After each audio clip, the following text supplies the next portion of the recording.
자, 유치권자는 채무를 변제받을 때까지 목적물을 유치할 수 있다. 가장 중요한 효력이죠. 그래서 유치라고 하는 것은 목적물의 점유를 계속함으로써 인도를 거절하는 이런 내용입니다. 그 결과 물건 반환을 거부하는 행위는 불법행위나 이행지체에 해당되지 않게 되는 겁니다. 서울고등법원 2007년 불법 유치권 행사에 대한 손해배상 청구 사건인데요. 여기서 공사대금 채권이 시효 소멸된 시점을 기준으로 그 이전까지의 점유는 불법 행위가 아니다라고 하는 취지의 판단했습니다. 그러니까 이게 이제 우리가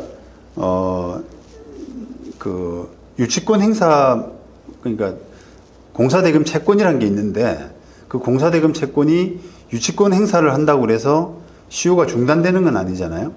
시효 중단하려면 원칙적으로 뭐 본소송을 하거나 아니면 기본적으로 뭐 가압류를 하거나 이런 이제 법적인 조치가 취해져야 되는데 그런 행위 없이 그냥 유치권 행사에 돌입했습니다. 자, 그렇다면 그런데 그 시작할 때는 아직 공사대금 채권이 소멸하지 않았습니다. 그대로 남아 있는데 점유가 기간이 길어지다 보니까 어느 시점인가 그 3년 공사대금 채권 그 시효가 3년이잖아요. 3년 소멸 시효가 도달한 거예요. 근데 그럼에도 불구하고 그것도 모르고 계속 점유한 이런 케이스입니다. 자, 그렇다 그러면 어느 시점 유치권을 점유로 시작하고 그 다음에 3년 소멸시효 기간이 도달한 시점까지 요 사이는 유치권에 기한 정당한 점유다. 그래서 불법 행위는 아니다. 반대로 이야기하면 3년 소멸시효 시점이 도달한 이후의 점유는 채권 없이, 그죠? 아무 채권 없잖아요. 소멸시효 했으니까. 채권 없이 무단 점유한 거기 때문에, 불법 점유이기 때문에 그거는 손해배상 책임을 져야 된다. 이런 이제 결론이 난 겁니다. 자세히 한번 읽어보세요. 자, 그리고 민사집행법 이제 91조 5항은 매수인은 유치권자에게 그 유치권으로 담보하는 채권을 변제할 책임이 있다 이렇게 규정해서 인수주의를 취하고 있어요. 유치권을 떠안아야 된다. 매수한 사람은 유치권을 부담하는 물건을 취득한 사람은 뭔가 변제할 책임, 채권을 변제할 책임이 있다. 이렇게 했는데 인수주의를 취하고 있는데 자, 이러한 매수인의 변제 책임의 성질에 대해서 논란이 있습니다.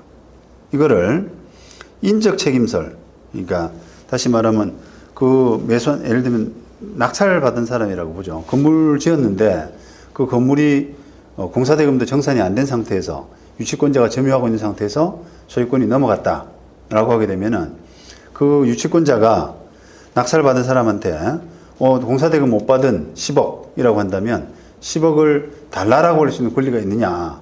예를 들면 10억을 줘라고 낙찰받은 사람한테 소송을 하면은 그 승소 판결을 받을 수 있느냐라고 하는 부분에서 인적 책임설은 그렇다는 겁니다. 그 책임을 져야 된다. 변제 책임이 있다. 왜냐하면 인적 책임이기 때문에 유치권의 그 변제 책임이라고 하는 것은 인적 책임으로 봐야 되기 때문에 10억 채무를 부담할 의무가 있다라고 보고 하지만 그거는 소수설에 불과하고요. 이 다수설과 판례는 매수인이 인적 채무까지 인수하는 것은 아니고 단지 담보권의 부담을 승계하는 것에 그친다고 보는 물적 책임설의 입장을 취하고 있습니다. 물적 책임설. 그러니까 10억을 내줘야 될, 10억을 변제해야 될 책임, 판결이 그렇게 날 수는 없고 다만 10억을 변제할 때까지, 변제받을 때까지 그 물건을 명도하지 않아도 된다. 예를 들면 판결이 이렇게 날 수 있죠. 10억을 만약에 낙찰받은 사람이 유치권자 상대로 명도소송을 한다 그러면 10억을 변제받은과 동시에 명도하라. 이렇게 나는 거죠. 반대로 유치권자가 낙찰받은 사람 상대로 소송을 해서 10억 줘라고 하게 되면 그거는 이 물적 책임설에 따르면 기각입니다. 왜냐하면 그 낙찰자가 인적 책임까지는 없는 셈이거든요. 그죠? 인적 책임을 지는 것은 아니기 때문에, 공사대금 청구를 낙찰자 상대로 하게 되면 그건 기각 판결을 받게 되죠. 그래서 여러 가지 면에서 그런 공평의 면에서 물적 책임서를 더 타당하다라고 다수설 판례가 이야기하고 있습니다. 대법원 1996년 공사대금.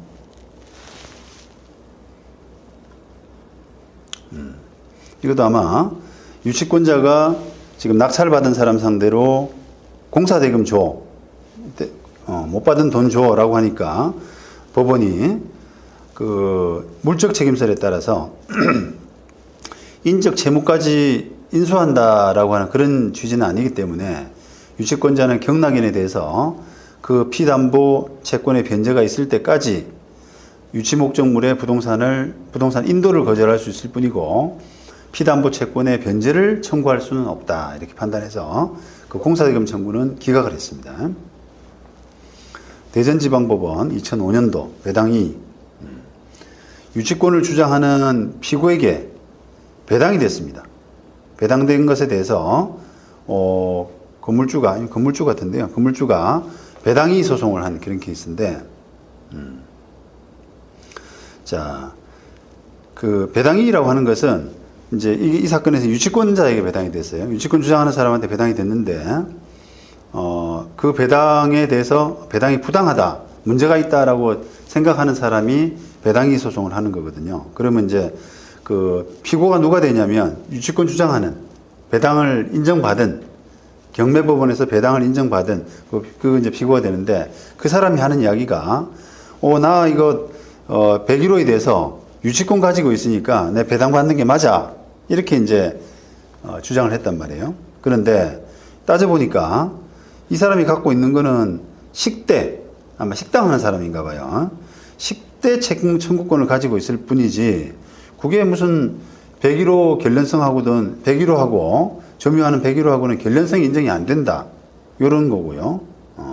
그 다음에 유치권 자체가 안 된다는 거예요. 그 다음에 유치권이란 것이 물건 변제 받을 때까지 채권 변제 받을 때까지 물건을 유치할 수 있는 권리로서 사실상 우선 변제적 효력이 있을 뿐이지 경매 절차에서 배당받을 수 있는 권리는 아니다.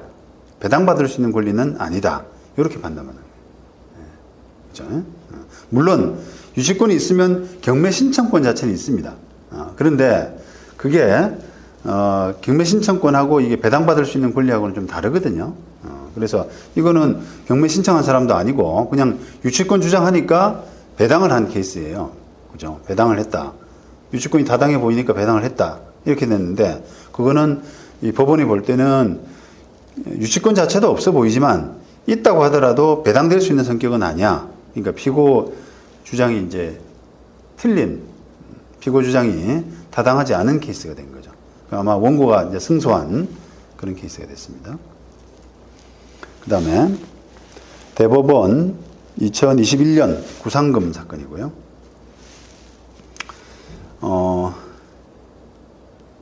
재개발 조합에 대한 공사대금을 근거로 시공사에서 유치권 행사 중인 아파트가 있는데요. 그 아파트가 경매 나와서 낙찰이 됐습니다. 그래서 이 낙찰받은 원고가 어떻게 했냐라고 하면 유치권을 시공사에서 유치권 주장하니까 그 유치권 주장하고 있는 그 액수를 시공사에 대해서 이제 대위 변제했어요. 일단 들어가야 되니까요. 변제하고 그 조합에 대해서 구상권을 행사했습니다. 그래서 이 사건이 구상금 청구 소송이 되는 거죠. 재개발 조합이 갚아야 될 돈을 내가 대신 갚았으니까 구상권이 있다 이렇게 했는데 과연 이제 이게 구상권이 있느냐라고 하는 그 쟁점이 되는 겁니다. 근데 이걸 보니까 조합은 그 시공사하고 공사대금 정산 그런 문제 때문에 자기가 그 원고에 대한 이미 정산이 다 됐기 때문에 원고에 대해서 구상금 지급 의무가 없다고 이제 이렇게 다투는 그런 사건입니다. 자, 그런데 어쨌든 한번 쭉 읽어보시면 이거는 논리적으로 그건 구상권 행사할 수 있는 자, 보시면 이 경우 매수인은 채무자의 의사에 반해서 유치권의 피담보 채무를 변제할 수 있고 그 피담보 채무를 변제했다면 특별한 사정이 없는 한 구상권 행사할 수 있다. 이렇게 판단해서 그 이해관계에 있는 제3자에 해당한다. 변제할 이해관계에 있는 제3자에 해당한다. 이렇게 이제 판단을 했습니다. 그래서 그게 이런 거죠. 아까 이제 우리가 인적 책임설, 물적 책임설 이런 이야기를 했잖아요. 만약에 이제 유치권자가 변제할 의무자다. 바로 변제할 의무자가 되게 되면은 또 성격이 달라지지만 약간 변제할 의무자는 아니잖아요. 그냥 물적 책임을 부담하는 사람인데 그런 사람이 갚았다라고 해서 구상권이 생기느냐라고 하는 논쟁이 조금 생길 수가 있거든요. 그런 문제 때문에 좀 다툼이 있었는데 이게 아마 하급심은 지금 좀 판단을 대법원하고 다르게 해가지고 파기된 사건으로 제가 기억을 합니다. 자, 이렇게 만약에 인도 청구 사건에서 유치권 성립된다라고 판단되면 판결 주문이 어떻게 났느냐라고 하면은 유치권 인정되니까 인도 청구 기각 이게 아니라요. 원칙적으로는 얼마를 지급받음과 동시에 이게 이제 유치권이 인정되는 금액이죠. 얼마를 지급받음과 동시에 인도하라라고 하는 이렇게 상환이행 판결로 선고가 됩니다. 이게 이제 다수절 판례죠. 대법원 2002년도 건물 명도 사건인데요.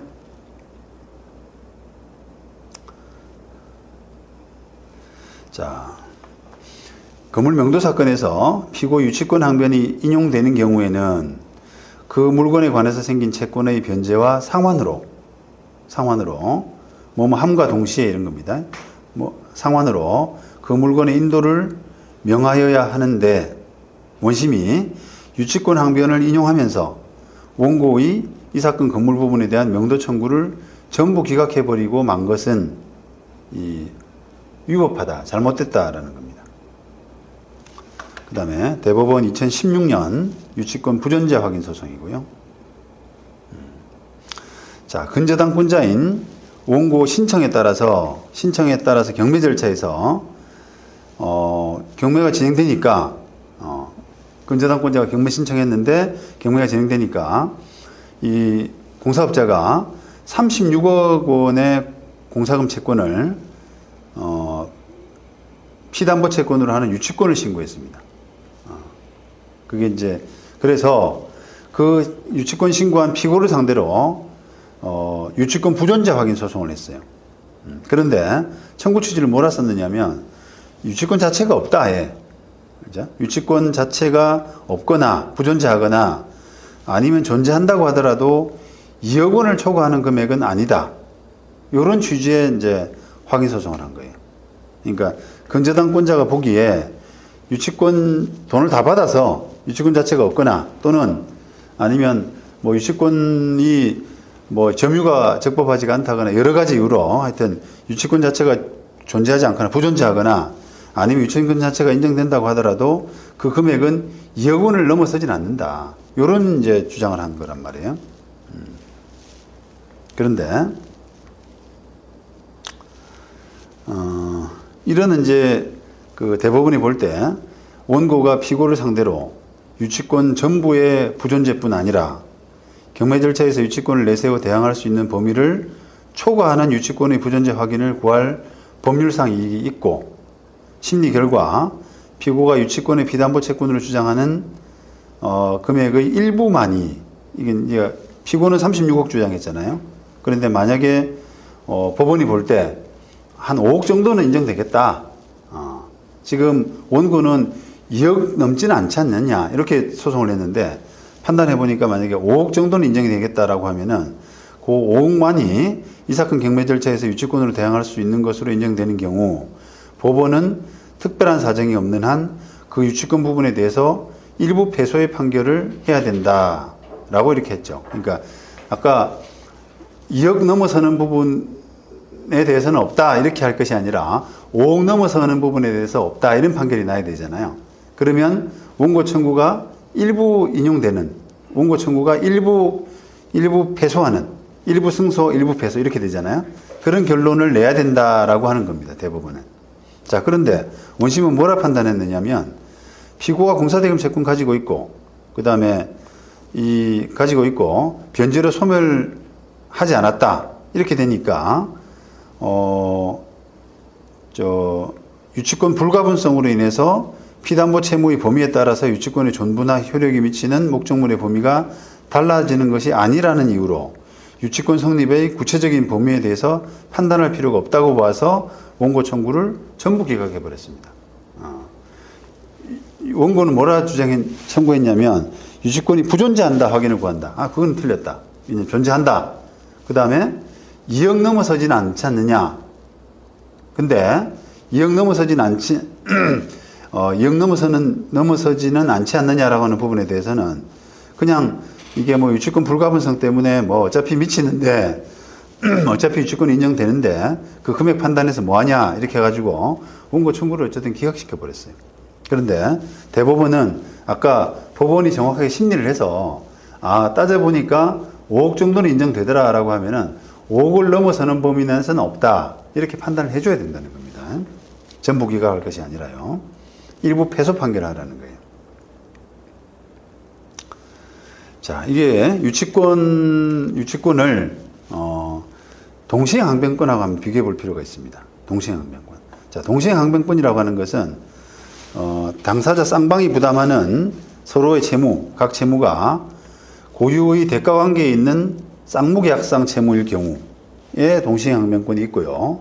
또 구체적 계약 관계에서 당사자 쌍방이 부담하는 채무 사이에 대가적인 의미가 있어서 이행상 결령 관계를 인정해야 될 사정이 있는 경우, 이런 경우에 이제 동시행항변권이 인정되거든요. 자, 보시죠. 사례 1번. 갑이 의뢰부탁으로 을 소유의 토지에 건물 신축해서, 갑이 이제 공사업자네요. 공사업자. 완성했는데 공사대금을 못 받은 상태에서 을로부터 건물에 대해서 나가줘. 이렇게 했습니다. 그러자 여기 공사대금 못 받았으니까 내가 유치권 행사한다. 이렇게 주장한 거고요. 그 다음 사례 2는 역시 이제 공사를 다 했는데 돈을 못 받아서 건물 점유하고 있던 중에 이 건물이 병한테 넘어가 버린 겁니다. 을 소유에서 병으로 넘어가 버린 겁니다. 그래서 바뀐 소유자 병이 야, 내 건물에서 나가줘 이런 요구를 받은 겁니다. 그럴 때 갑이 유치권 주장하는 이런 경우가 되는 거죠.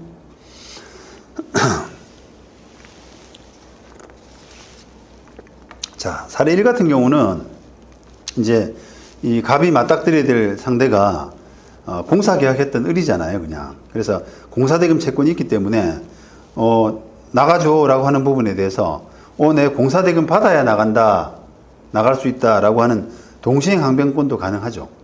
그죠? 물론 유치권도 가능합니다.